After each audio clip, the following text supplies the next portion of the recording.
அரசியல் களத்திற்கு அன்புடன் வரவேற்கிறோம். திருட்டு ஓட்டால் ஆட்சியை பிடித்த மோடி, குற்றவாளி கூண்டில் தேர்தல் ஆணையம், நாட்டை உலுக்கிய பத்திரிகையாளர் சந்திப்பு, ராகுல் காந்தி வெளியிட்ட திடுக்கிடும் உண்மைகள், இது போன்ற தலைப்புகள் இருக்கிறது. கடந்த 7/8/2025 அன்று மோடி அரசு நிகழ்த்திய வாக்கு திருட்டு மோசடிகள் குறித்து இந்திரா பவனில் செய்தியாளர்கள் சந்திப்பில் திடுக்கிடும் தகவல்களை ஆதாரங்களுடன் ராகுல் காந்தி அவர்கள் வெளிவைத்திருக்கிறார். ஒரு பெரிய திரையில் பேராசிரியர் போன்று ஒளிபரப்பி ஒவ்வொன்றாக செய்தியாளர்களிடம் தொகுத்து வழங்கினார். அவர் உரையாற்றியதுடைய தமிழாக்கத்தை தான் நாம் இந்த காணொலிகள் வாயிலாக பார்க்க இருக்கிறோம். ராகுல் காந்தி அனல் முழக்கம் என்ற தலைப்பில் ஒரு புத்தகம் வெளியிடப்பட்டிருக்கிறது. பத்திரிகை நண்பர்களுக்கு வணக்கம். நீங்கள் அவசியம் பார்க்க வேண்டிய ஒரு விளக்க காட்சியை இங்கு நாங்கள் காட்டுகிறோம். இது மிக நேரடியான விளக்கத்தை உங்களுடைய காட்டும். தரவுகள், ஆதாரங்கள் இதில் இடம்பெற்றுள்ளது. நாட்டில் பல மாநிலங்களில் வாக்காளர் பட்டியலில் போலியான ஆட்களை சேர்த்திருக்கிறார்கள். பெங்களூர் மக்களவை தொகுதியில் மகாதேவபுரா சட்டமன்ற தேர்தலில் மிகப்பெரிய திருட்டு நடந்திருக்கிறது. இங்கு 6.5 லட்சம் வாக்குகளில் 1 லட்சம் வாக்குகள் திருடப்பட்டிருக்கிறது. காங்கிரஸ் நடத்திய ஆய்வுகளில் மகாதேவபுரா தொகுதியில் மட்டுமே 1 லட்சத்திற்கும் அதிகமான போலி வாக்குகள் இருக்கிறது என்பது தெரிகிறது.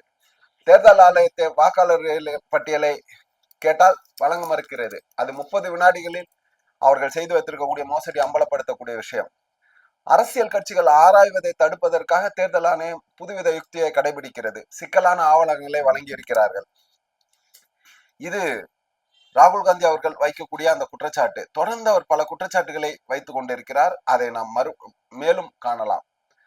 இந்த உண்மை தரவுகளை திரட்டுவதற்கு 6 மாதங்கள் தேவைப்பட்டது என்றால் பார்த்துக் கொள்ளுங்கள். தேர்தல் ஆணையம் தகவல்களை கொடுத்திருந்தால் 30 வினாடிகளில் முடிந்திருக்கும். ஒருவருக்கு ஒரு வாக்கு உரிமை என்கிற நடைமுறை எவ்வளவு சரியானது என்பது, பாதுகாப்பானது என்பதும் இப்பொழுது தெரிய வருகிறது. சரியான நபர்கள் வாக்களிக்க அனுமதிக்கப்படுகிறார்களா, போலியான நபர்கள் சேர்க்கப்படுகிறார்களா என்பதை குறித்து பொதுமக்களிடையே பல்வேறு சந்தேகங்கள் எழுந்த வண்ணம் இருக்கிறது. ஆன்டி கம்பன்சி என்பது இருக்கிறது அல்லவா, அது ஆட்சிக்கு எதிரான மனநிலை ஒவ்வொரு கட்சியும் பாதிக்கக்கூடிய ஒரு விஷயம். ஆளுகின்ற எந்த கட்சியுமே இதுல இருந்து விதிவிலக்காக இருக்க முடியாது. ஆனா ஏதோ ஒரு காரணத்தினால, அது என்ன காரணம்னு தெரியல, ஆட்சிக்கு எதிரான கருத்துக்கள் மிக மிக அதிகமாக இருந்தும் கூட பாரதிய ஜனதா மட்டும் அதில் பாதிக்கப்படாத ஒரு கட்சியாகவே இருந்து கொண்டிருக்கிறது. அது எப்படி சாத்தியம் என்பது இது முதல் கேள்வி. இது குறித்து ராகுல் காந்தி தலைவர் அவர்கள் தெளிவான விளக்கத்தை அளித்து கொண்டிருக்கிறார்.